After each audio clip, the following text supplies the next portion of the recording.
अब ऐसा हमारे पास ज़रूरी नहीं है कि जो पार्टिकल्स होते हैं या तो वो स्ट्रेट लाइन में हो, ये लाइन है एक इसके ऊपर ही हो, या फिर ये बोर्ड है यानी कि एक प्लेन है इसके ऊपर बिखरे हो। कभी कभी ऐसा भी हो सकता है जो पार्टिकल्स है वो हमारे पास स्पेस में आ जाए, स्पेस में यानी कि 3 कोऑर्डिनेट्स में आ जाए, एक्स एक्सिस भी, वाई एक्सिस भी और जेड एक्सिस भी। तो इस केस में सेंटर ऑफ मास कहाँ पे जाता है, इस लेक्चर में वो डिस्कस करेंगे। ठीक है, मेरा नाम है अक्षित और आप देख रहे हैं ASP a moment with science.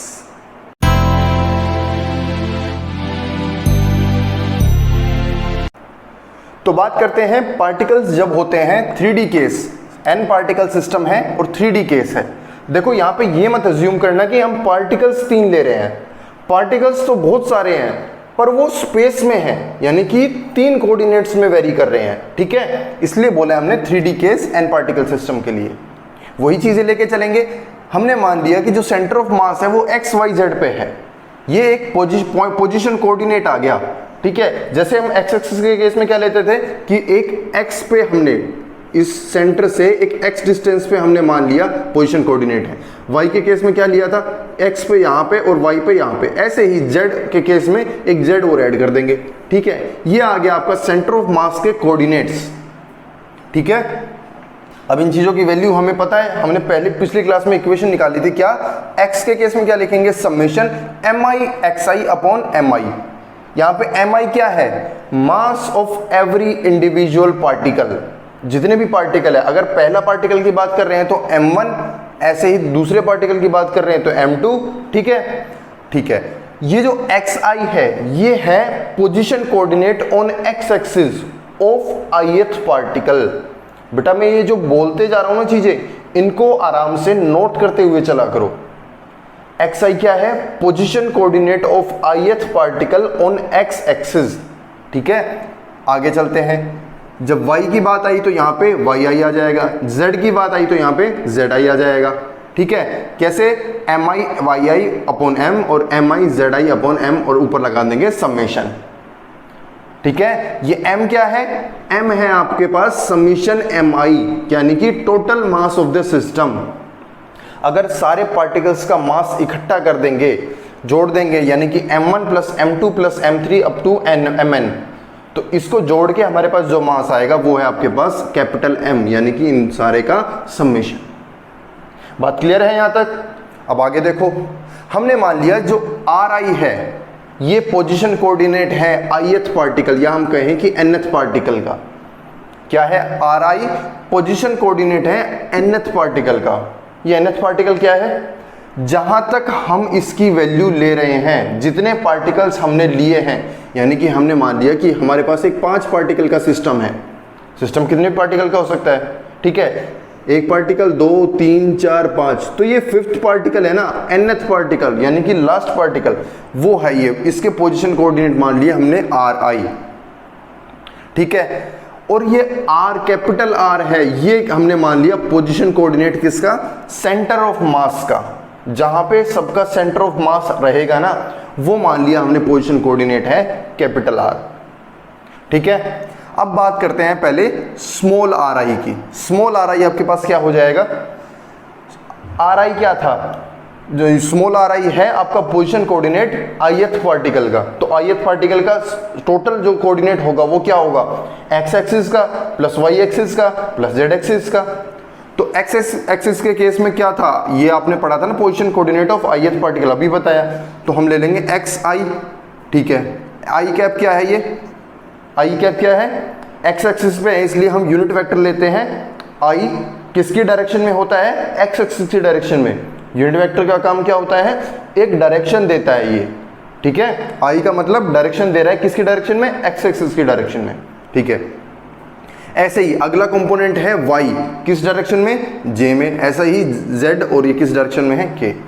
ये आपके पास आ गया position vector of ith particle. ठीक है, पोजीशन वेक्टर, ये क्या था, ये जो चीज थी ना, ये होती है पोजीशन कोऑर्डिनेट। और इन पोजीशन कोऑर्डिनेट को जब हम इन i, j और k के साथ मिला देते हैं, ये बन जाता है आपका पोजीशन वेक्टर। ठीक है, इन चीजों को ध्यान से सुनो। ऐसे ही आपके सेंटर ऑफ मास के कोऑर्डिनेट्स क्या हैं, x, y और z। अब इन चीजों को जब आई, जे और के के साथ डायरेक्शन दे दोगे तो क्या बन जाएगा, ये भी वेक्टर बन जाएगा। तो ये वेक्टर क्या आ जाएगा, एक्स आई वाई जे और जेड के। क्लियर है यहां तक? आगे देखो, आगे हमने देखा कि जब ये सारी चीजें हैं भाई, किसी भी पार्टिकल के सेंटर ऑफ मास के कोऑर्डिनेट्स ये आए, ये आया एक्स पे, ये आया वाई पे, ये आया जेड पे, ये आया। अब किसी भी एक पॉइंट को हम तीन अलग अलग नाम से तो लिख नहीं सकते कि भाई x इज इक्वल टू ये, y इज इक्वल टू ये, z इज इक्वल टू ये, ऐसे तो लिख नहीं सकते। उसको एक पॉइंट मतलब एक सिंगल इक्वेशन से हमें बताना पड़ेगा ना कि इसका जो इक्वेशन है वो क्या होगी, यानी कि हमें इन तीनों चीजों को सम करके लिखना पड़ेगा, एक साथ जोड़ के लिखना पड़ेगा। तो इसको हम कैसे करेंगे, इसको जब कंबाइन करेंगे तो एक्स एक्सिस, वाई एक्सिस और जेड एक्सिस, इन तीनों को जोड़ेंगे तो इन तीनों को जोड़ने के बाद आपका ये आ जाएगा। ये क्या चीज है, position coordinate of ith particle. तो ith पार्टिकल को जोड़ के लिखेंगे तो ये आ जाएगा। तो इसकी जगह हम क्या लिख सकते हैं, x, y और z ना लिख के हम सिंपल एक लिख देंगे r। ठीक है, समीशन mi/ri। r किसको बता रहे हैं, अगर x पे ले रहे हैं तो x एक्सिस लिख दो, y ले रहे हैं तो y लिख दो, z ले रहे हैं तो z लिख दो। इस साइड में यहाँ पे x है, ये y है, ये z है, इन तीनों को भी सम करना पड़ेगा। इन तीनों को सम करेंगे तो हमारे पास क्या आ जाएगा, ये चीज आ जाएगी। एक वेक्टर दिखा दिया हमने, इसमें ही तीनों को सम कर दिया। तो यहाँ पे x, y और z ना लिख के हमने क्या लिख दिया, सिंपली एक r लिख दिया। तो ये इक्वेशन आ गई। r क्या है, पोजीशन ऑफ सेंटर ऑफ मास, और उसकी एक इक्वेशन आ गई किसके रिस्पेक्ट में, ये पार्टिकल्स है ना जो अलग अलग, इनको जोड़ने की एक इक्वेशन आ गई। कुछ अलग नहीं था भाई, यही तो इक्वेशन चल रही है। इसकी जगह x की जगह स्मॉल r लिख दिया, कैपिटल X की जगह कैपिटल R लिख दिया। ठीक है, सिंपली अंडरस्टैंडिंग वाली बात थी। ठीक है, अब एक कंडीशन आती है यहां से, वो क्या, अगर ये सेंटर ऑफ मास यानी कि R, अगर ये ओरिजिन पे आ जाए, ये जो ओरिजिन क्या होता है, कोई भी x एक्सिस और y एक्सिस है ये, तो इसके जो मीटिंग पॉइंट है यहाँ पे, ये होता है आपका ओरिजिन, यानी कि स्टार्टिंग में आ जाए, इसको यहाँ पे शिफ्ट कर दें तो ये चीज़ क्या हो जाएगी, जीरो। r क्या है, position coordinate, position coordinate zero पे है तो मतलब जीरो।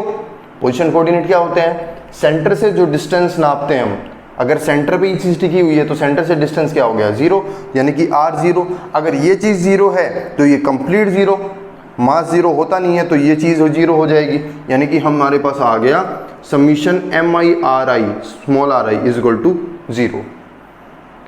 इस पूरे प्रोसेस से हमारे पास एक ही आउटकम आ गई। अब इसको हम आगे लेके चलेंगे। देखो, अब हमारे पास एक ये इक्वेशन आ गई, summation mi/ri is equal to zero.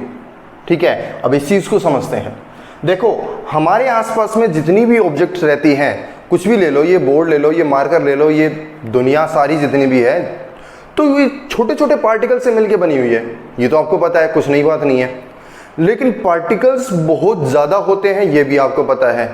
ठीक है, तो उससे क्या होगा, देखो, अगर हम ये चीज़ कैलकुलेट करने बैठें, ये समीशन mi/ri, ठीक है, ये अगर कैलकुलेट करने बैठे हर पार्टिकल के लिए m1r1, m2r2, m3r3, m4r4, ऐसे तो लगे रहो सारी जिंदगी। पार्टिकल्स ऐसे खत्म होने वाले थोड़ी ना है। इस मार्कर में ही इतने पार्टिकल्स हैं, आप गिन नहीं सकते। तो ऐसे तो हमारे पास इनको कैलकुलेट करना आफत बन जाएगा हमारे लिए।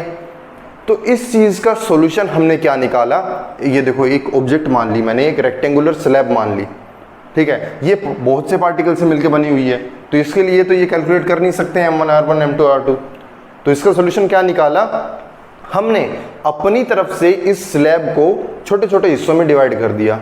बोले कि ये क्या, देखो, ऐसे करके इस स्लैब को हमने छोटे छोटे हिस्सों में डिवाइड कर दिया।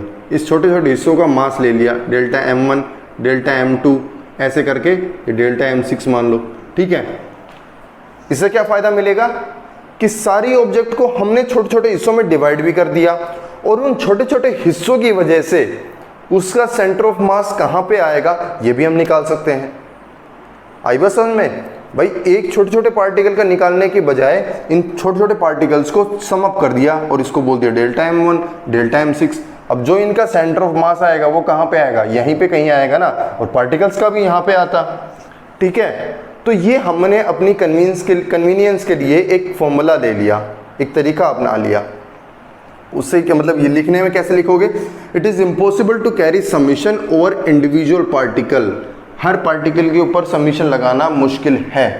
ठीक है, तो हम क्या करेंगे, सब divide body into small masses delta M I. जो पहले एम आई लिख देते वो क्या था, मास ऑफ ith और मास ऑफ nth पार्टिकल। ये डेल्टा एम आई क्या हो जाएगा, हमने एक छोटा सा हिस्सा सब डिवाइड कर दिया अपने हिसाब से, जो सब डिवाइड किया है वो nth particle, nth sub division है, उसका मास है डेल्टा एम आई। ठीक है, ये हमें एज स्मॉल एज पॉसिबल लेना है। ये क्यों, क्योंकि जितना छोटा लेके चलेंगे उतना ही तो हमारा रिजल्ट मैच करेगा ना, क्योंकि पहले पार्टिकल्स बहुत छोटे छोटे थे, अब एकदम से बड़े बड़े ले लोगे, ये पूरा m1 ले लिया डेल्टा, ये डेल्टा m2, क्या रिजल्ट उतना ही मैच करेगा, नहीं करेगा। क्योंकि अगर ये पार्टिकल्स देखो, चार पार्टिकल्स है, इनका सेंटर ऑफ मास कहीं यहाँ पे आएगा, लेकिन अगर हम इस मास को ऐसे ले लें, एक मास ये ले लिया, एक मास ये ले लिया, ये दो मास में डिवाइड कर दिया, तो इनका सेंटर ऑफ मास कहाँ पे आएगा, इनका क्या यहीं पे आएगा, बिल्कुल मैच नहीं करेगा, है कि नहीं। तो हमें जितना छोटा हो सके ये हिस्से उतने ही छोटे लेके चलने हैं। हम बड़े तो ले रहे हैं, क्यों, ताकि थोड़ा कन्वीनियंस हो सके, लेकिन बड़े में भी जितना स्मॉल हो सके ना, मतलब ज़्यादा फैलना नहीं है, जितना छोटा हो सके उतना लेके चलो।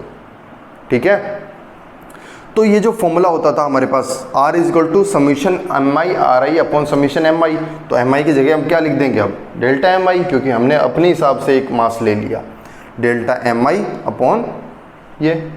अब ये चीज़ जो है समीशन डेल्टा एम आई, ये हमने प्रीवियस क्लास में बहुत बार यूज़ की है।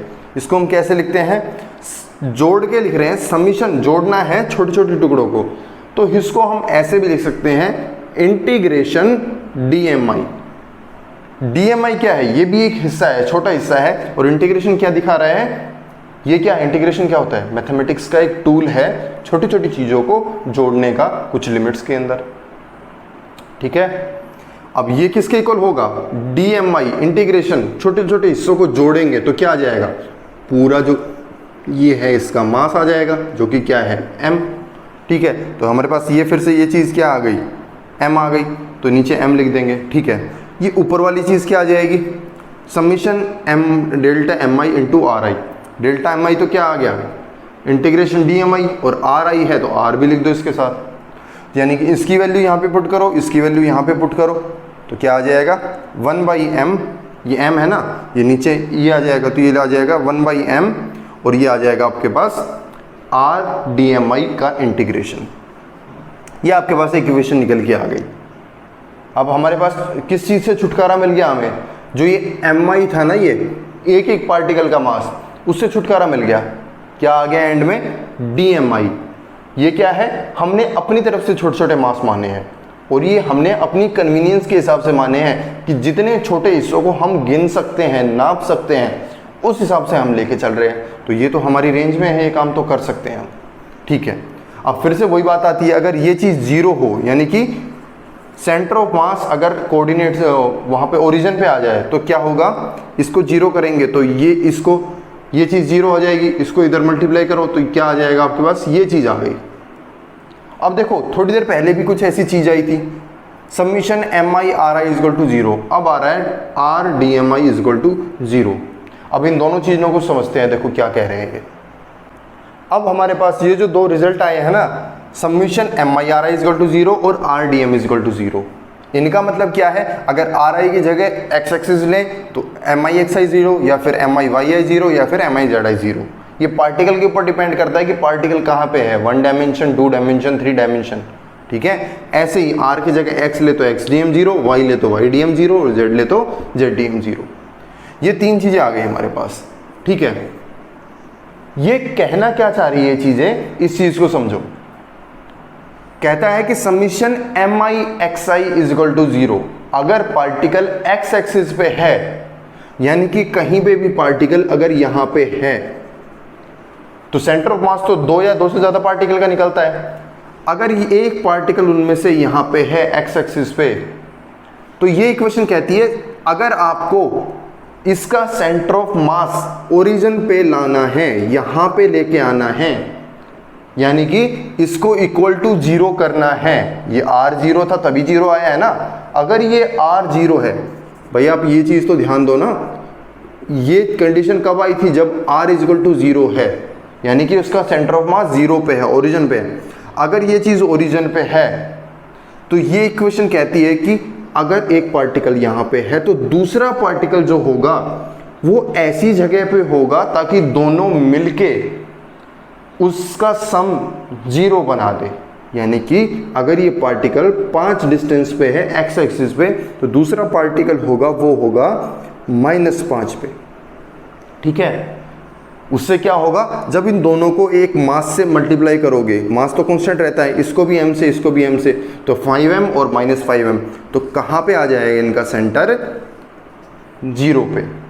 ठीक है, यानी कि हमारे पास ये बताना चाह रहा है कि ये एक पेयर होता है, मास का एक पेयर होता है और एक पेयर में एक्ट करते हैं, जिससे कि जो सेंटर ऑफ मास है वो 0 पे आ जाता है। ऐसे ही अगर y एक्सिस पे यहाँ पे ले तो उसका कॉन्जुगेट कहाँ पे होगा? यहाँ पे। एक पेयर बन गया ना, मास का पेयर, जिसकी वजह से जो सेंटर ऑफ मास कहाँ पे आ रहा है? 0 पे। कहीं पे भी ले लो आप, यहाँ पे ले लो तो इसका पेयर कहाँ पे मिलेगा? यहाँ पे मिलेगा, जिससे कि इन दोनों को कंबाइन करे तो ये यहाँ पे आ जाएगा सेंटर ऑफ मास। ऐसे यहाँ पे लोगे तो यहाँ पे आ जाएगा। ठीक है, ये बता रही है ये सब चीज़ें, ये भी चीज़ें यही बता रहा है। आई बात समझ में? अब अगर अभी तक जो कॉन्सेप्ट बताया आपको वो समझ में आ गए, जो आगे चीज़ें आएंगी वो बहुत ही सिंपल है, पीछे जितने भी चीज़ें पढ़ी है ना उन सब से रिलेट करेंगी। ठीक है, तो देखो देखते हैं। अब बात करते हैं मोशन ऑफ सेंटर ऑफ मास। अब सेंटर ऑफ मास पढ़ लिया हमने, कैसे निकालते हैं। अब उसकी मोशन के बारे में बात करेंगे कि वो सेंटर ऑफ मास कैसे मूव करता है, उसकी वेलोसिटी क्या होती है, क्या फोर्सेस लगते हैं, इन सब के बारे में देखेंगे। ठीक है, हमने अभी भी ये पढ़ी थी एक चीज़, एम आर को कैसे लिखते हैं? Summation MI/RI। ये चीज़ें पढ़ी है ना अभी हमने। इसको कैसे लिख सकते हैं? M1R1 M2R2 up to M1Rn। ये क्या है? समीशन, यानी कि जोड़ रहे हैं 1 से n तक। ठीक है, इस इक्वेशन को डिफरेंशिएट कर दो with respect to t। Differentiation पढ़ी है ना, डिफरेंशिएट कर दो विद रिस्पेक्ट टू t। यहाँ पे क्या आ जाएगा? m dr/dt। dm/dt क्यों नहीं किया? क्योंकि मास तो कांस्टेंट रहता है ना, ये हम अज्यूम करके चल रहे हैं, हालांकि हमेशा कांस्टेंट नहीं रहता। आइंस्टीन इक्वेशन ये कहती है कि जो मास है वो एनर्जी में कन्वर्ट होता है अगर स्पीड हाई हो तो ये चीज़ें हैं, अलग चीज़ें हैं। ये अभी के लिए जो सिस्टम पढ़ रहे हैं हम, ये जो फिजिक्स पढ़ रहे हैं हम, यहाँ पे हम ये अज्यूम करके चल रहे हैं कि जो मास है हमारा वो कांस्टेंट है। ठीक है, तो हमारे पास कांस्टेंट चीज़ डिफरेंशिएशन से बाहर आ जाती है, तो बाहर आ गई। चेंज क्या हो रहा है? पोजीशन चेंज हो रही है सेंटर ऑफ मास की, किसके साथ? टाइम के साथ। तो हम लिख सकते हैं dr/dt। ठीक है, यहाँ पे भी राइट साइड में भी करो डिफरेंशिएशन, क्या आ जाएगा? m1 बाहर dr1/dt, ऐसे ही m2 बाहर dr2/dt, ऐसे ही mn drn/dt। ये चीज़ क्या है? इसके आगे लिखोगे तो m बाहर dr/dt, rate of change of position with respect to time. क्या होता है? First chapter kinematics, velocity. Position change होती है टाइम के साथ, तो उसको क्या लिख सकते हैं? वेलोसिटी, यानी कि मास इनटू वेलोसिटी mv। ये क्या हो जाएगा? m1 v1 m2 v2, ऐसे ही mn vn। आ गया समझ में इतना? अब फिर से इसको डिफरेंशिएट कर दो विद रिस्पेक्ट टू t।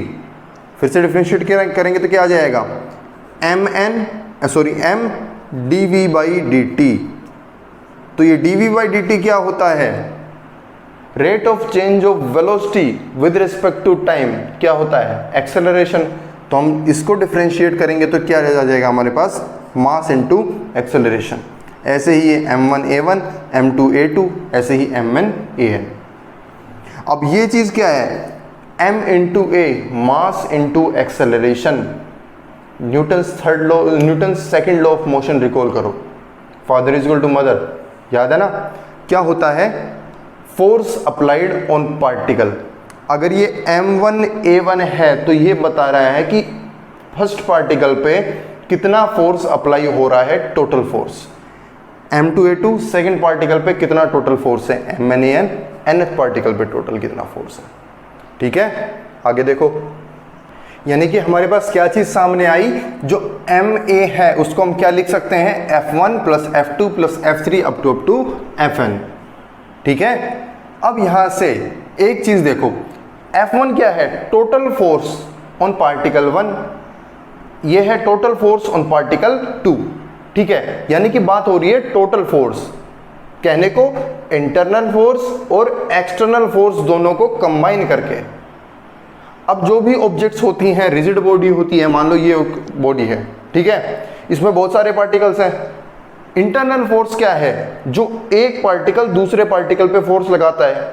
ठीक है, यानी कि ये पार्टिकल इस पे कितना फोर्स लगा रहा है, ये इस पे कितना फोर्स लगा रहा है, इनका जो सम है वो होता है टोटल इंटरनल फोर्स। अब यहाँ पे अगर ध्यान से देखें, ये पार्टिकल इस पे जितना फोर्स लगा रहा है, तो न्यूटन का थर्ड लॉ कहता है कि ये पार्टिकल भी उस पे उतना ही फोर्स लगाएगा अपोजिट डायरेक्शन में। ठीक है, यानी कि इनके ऊपर जो नेट फोर्स आएगा वो कितना आ गया, 0। भाई जो जितना इसने लगाया इसके ऊपर, उतना इसने उसके ऊपर लगा दिया अपोजिट डायरेक्शन में, तो 0। ऐसे इन दोनों पार्टिकल का 0, इन दोनों पार्टिकल का 0, इनका 0, इनका 0, इनका 0, जितने भी पेयर्स हैं सारे पार्टिकल्स मिलके कितना फोर्स लगाएंगे, 0। यानी कि हम कह सकते हैं कि जो इंटरनल फोर्स होता है ना टोटल किसी भी रिजिड बॉडी में पार्टिकल्स के बीच में, वो कितना होता है, 0। तो यहां से क्या निकल के सामने आया कि ये जो FMA है ये किसके इक्वल होगा, F एक्सटर्नल के। यानी कि एक पार्टिकल पे बाहर से कितना फोर्स लग रहा है, दूसरे पे बाहर से कितना फोर्स लग रहा है, तीसरे पे बाहर से कितना फोर्स लग रहा है। तो यहां पे क्या आ गया, Ma is equal to F external, total external force on the body. Internal का मामला खत्म। अब ये झंझट बिल्कुल खत्म हो गया ना कि अंदर की कौन पार्टिकल किस पे कितना फोर्स लगा रहा है। सोच के देखा जाए तो कितना हेक्टिक काम था कि हम ये निकालने बैठे कि भाई इंटरनल फोर्स निकालो, इसने इसके ऊपर कितना लगाया, इसने इसके ऊपर उल्टा, इसने, ये चीज़ हमारे पास खत्म हो गई। तो हमें अब ये चीज़ देखनी है कि बस बाहर से टोटल बॉडी पे कितना फोर्स लग रहा है, और वो ही फोर्स डिसाइड करेगा कि जो सेंटर ऑफ मास है उसकी एक्सेलरेशन क्या होगी। ठीक है, तो यहां से एक बहुत ही इंपॉर्टेंट स्टेटमेंट निकल के आती है, आप इसको नोट भी करोगे, एक बार स्क्रीनशॉट ले लो। ठीक है, तो इसको हम पढ़ते हैं, देखो पक्का नोट करनी है आपने ये नोटबुक में। Centre of mass of a system moves as if all the mass of the system was concentrated at the centre. ये चीज तो हमने पढ़ी थी कि कैसे मूव करता है, जैसे कि सारा मास सिस्टम का एक पॉइंट पे कंसंट्रेट हो जाए। ठीक है, and all the external forces were applied to the point. कहने की बात क्या है कि जो सेंटर ऑफ मास है वो ऐसे मूव करेगा जैसे कि एक ऑब्जेक्ट हो और उस ऑब्जेक्ट के ऊपर बाहर से कोई फोर्स लग रहा हो। इसका ही एग्जांपल ले लो। इस एग्जांपल में मान लो हम इसके ऊपर यहाँ से कोई फोर्स लगाते हैं नीचे से ऊपर की तरफ, तो इसका सेंटर ऑफ मास कैसे मूव करेगा, ऐसे मूव करेगा जैसे तो इसके ऊपर ही कोई फोर्स लगा हो, सेंटर ऑफ मास के ऊपर। अब कोई मतलब नहीं है कि ये पार्टिकल कहाँ पे लगा रहा है, ये कहाँ पे लगा रहा है। अगर ये सेंटर ऑफ मास है और इसके ऊपर कोई एक फोर्स लग रहा है पूरी बॉडी पे, यानी कि वो फोर्स सेंटर ऑफ मास पे भी लग रहा है। कहने का मतलब अगर पूरी बॉडी एक ही एक्सेलरेशन से ऊपर मूव करेगी तो सेंटर ऑफ मास भी एक ही एक्सेलरेशन से ही ऊपर मूव करेगा। मामला सिर्फ किसका आ गया, बाहर वाले फोर्स का, अंदर वाले फोर्स की कहानी खत्म। बात क्लियर है। अब इसी बात को एक्सप्लेन करने के लिए आपकी एनसीईआरटी ने एक बहुत अच्छा एग्जांपल दिया हुआ है।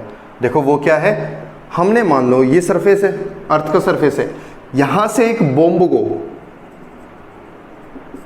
बॉम्ब जानते हो ना, पटाखा कोई भी, उसको अगर ऊपर फेंका तो ऊपर फेंकने के बाद अगर वो रास्ते में ब्लास्ट हो जाता है, पहले तो ये बॉम्ब था मान लो, इसका सेंटर ऑफ मास कहाँ है, यहाँ पे है मान लो। ठीक है, फेंकने से पहले यानी कि एक्सप्लोजन से पहले इसका सेंटर ऑफ मास यहाँ पे है। जब इसको फेंकते हैं और यहाँ पे ये ब्लास्ट हो जाता है, यानी कि इसका जो मास है वो बहुत से हिस्सों में बिखर जाता है ऐसे, तो सेंटर ऑफ मास तो डगमगा जाना चाहिए, है कि नहीं भाई। हमारी कॉमन सेंस तो ये कहती है कि हाँ अब सेंटर ऑफ मास ये नहीं बचेगा। अगर सेंटर ऑफ मास, अगर ये बॉडी ऐसे मूव कर रही है, ऐसे यहाँ पे मूव कर रही है, तो सेंटर ऑफ मास भी कैसे मूव कर रहा है, ऐसे मूव कर रहा है, ठीक है। लेकिन जब ये चीज़ एक्सप्लोड हो जाएगी, फट जाएगी, तब क्या होगा, सेंटर ऑफ मास तो कहीं इधर उधर चला जाना चाहिए क्योंकि पार्टिकल इधर उधर चले गए। लेकिन जो ये डेफिनेशन अभी अभी हमने पढ़ी, तो एनसीईआरटी या फिर हम कहें ये डेफिनेशन ये कहती है कि आपका सेंटर ऑफ मास है ना, वो वहीं की वहीं रहेगा। जैसे ऑब्जेक्ट मूव कर रही थी वैसे ही सेंटर ऑफ मास मूव करता रहेगा। यानी कि कहने का मतलब क्या हुआ, ये जो एक्सप्लोजन हुआ ना, ये एक इंटरनल फोर्स था, अंदर का फोर्स था ना, तभी तो ब्लास्ट हुआ। लेकिन अभी अभी क्या पढ़ा, अंदर के फोर्स का तो कोई रोल बचा ही नहीं है हमारे पास। जो फोर्स लगेगा वो कौन सा लगेगा, बाहर वाला फोर्स। और इस टाइम पे बाहर वाला फोर्स कौन सा लग रहा है, ग्रेविटी, ठीक है। ग्रेविटी की हेल्प से ही तो ये ऐसे मूव कर रहा है। यानी कि इसका सेंटर ऑफ मास चाहिए ब्लास्ट ही क्यों ना हो जाए, सेंटर ऑफ मास ऐसे ही मूव करता रहेगा। किसकी वजह से, बाहर वाले फोर्स की वजह से। कौन सा फोर्स है, ग्रेविटी वाला। इंटरनल फोर्स का काम खत्म, ठीक है। इसके बाद आपका एक टॉपिक और दिया हुआ है जो कि है लीनियर मोमेंटम के ऊपर। उसको आप पहले भी सोल्व कर चुके हो, यहाँ पे भी ऐसे सोल्व कर सकते हो। P होता है P इक्वल टू mv, ये हमने पढ़ा है लीनियर मोमेंटम। इसको डिफरेंशिएट करोगे एक बार टाइम के रिस्पेक्ट में, तो dp by dt is equal to आ जाएगा m into dv by dt, और इसको हम लिख सकते हैं a ma। ये कि क्या हो गया, फोर्स। और कौन से फोर्स की बात कर रहे हैं हम, F एक्सटर्नल। तो यानी कि ये कहता है अगर F एक्सटर्नल यानी कि बाहर से लगाया हुआ फोर्स अगर जीरो हो जाए, तो अगर ये dp, तो ये क्या आ जाएगा, dp बाई dt जीरो। अगर किसी चीज़ का डिफरेंशिएशन जीरो यानी कि वो चीज़ क्या हो गई, कांस्टेंट, तो आपके पास यहाँ पे फॉलो हो गई कंजर्वेशन ऑफ लीनियर मोमेंटम। ये आप खुद से करके देखना, सिर्फ इतनी सी चीज़ थी, थोड़ा सा कॉन्सेप्चुअल चीज़ है, पढ़ना आगे, ठीक है। एनसीईआरटी में और चीज़ें दी हुई है इसके बाद जो हम पहले सोल्व कर चुके हैं। यानी कि आप देखोगे एनसीईआरटी में वेक्टर प्रोडक्ट के बारे में दिया हुआ है, उसके बाद एंगुलर मोमेंटम, ठीक है, एंगुलर एक्सेलरेशन, एंगुलर वेलोसिटी, ये सब चीज़ें आप एक बार रीडिंग लगाना, ठीक है। आगे हम नेक्स्ट लेक्चर में कंटिन्यू करेंगे। Thank you.